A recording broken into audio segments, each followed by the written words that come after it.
bismillaahir rahmaanir rahiim kusoo dhawaada shabakada samcooders waa anigoo Cabdi Abdullaahiya iyo koorsooyin barashada asaasiga JavaScript maadaama aynu u guda geli doono qaybtii DOM ama DOM document object model waxaan ka horeysiinayaa hal cashar oo ah saddexda qaab ee JavaScript loogu soo diro page-kaaga haddii aad hore u taqaanay casharkan waa ka boodi kartaa haddii kalena kusoo dhawow ugu horreyn folder cusub ayaynu sameysanaynaa waxaan u bixinaynaa tusaale magaca doontid JS ula bax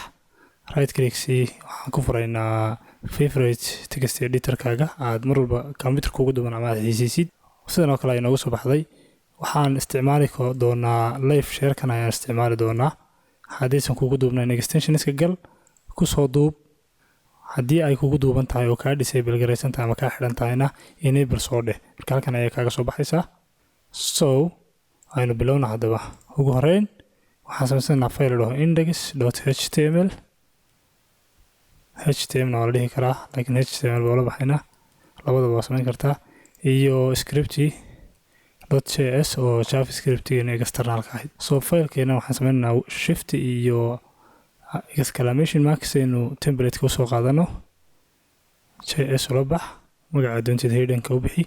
so waa inoo diyaar kabacdina waxaynu tegaynaa live share-keena ayaynu soo daaraynaa live share-ka ugu xidhan yahay enable ayaan leeyahay halkan ka soo baxaysa go live share okay so waxaan leenahay go live share-ku marka waxay ka caawinaysaa waxa aad halkan ku samaysay isbedelkooda inaad markiiba halkan ku aragtay adaan refresh karayn marka save tireed xaggan aad ku arkaysa haddii kale waxaad samaynaysaa live share-kaada rabin double click folder-kaaga tag file-kan halkan kusoo dhufo marka soo save garaysid saa u refresh karee okay labada qaabba way ku furan yihiin so si aynu u aragno isbedelada dhacaya waa isaga dhiganaynaa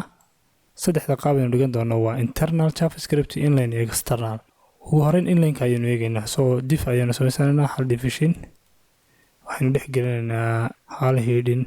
safely halka waxaa kasoo baxday soo dhawow okay waxaan ku horeynaynaa inline JavaScript so waxaan leeyahay tusaale ahaan on click ayaan kusoo darayaa maadaama uu xataa button ahayn alert so haddaan save gareeyo oo ku dhufto h4-keenan inline ayaa soo baxay qaabkaas waa qaabka koowaad haddaad inta button baa ka dhiganaysaaba button xaggan waxaa leedahay waxaad xidhaysaa button soo dhawow okay button buu noqday marka lagu dhuftana saas kula soo baxaya qaabkan waxaa la dhahay inline qaabka labaad waxaa la dhahaa internalka wax kale ma aha script furaysa waad xidhaysaa halkan waxaa leenahay alert kabacdina waxaa leenahay internal so haddaan save garayno internalka ayaa soo baxday buttonka markaan ku dhuftana inline-ka ayaa soo baxaysa okay marka inline-ka inta badan horeysa ugu dambeyn external markaan rabnana oo ah meeshan u socono script ayaynu qoraynaa halka un baynu ka raacinaa source kabacdina file-keeni la odhan jiray script.js haddii uu kugu jiro maxaa la dhahaa folderka slash kabacdina file-ka magaciisa script-ga haddaan gelino alert external is ready externalka waa diyaar internalka waa soo baxay externalka soo baxay haddii kan kale garayna waxa soo baxaya inline-ki marka qaabkaasi waa qaababka loola macaamilo saddexda qaab ee JavaScript-ga aad ugu diri kartay page HTML inta badan waxaan isticmaalnaa inagu external JavaScript aad iyo aad u mahadsantiin wabillahi tawfiiq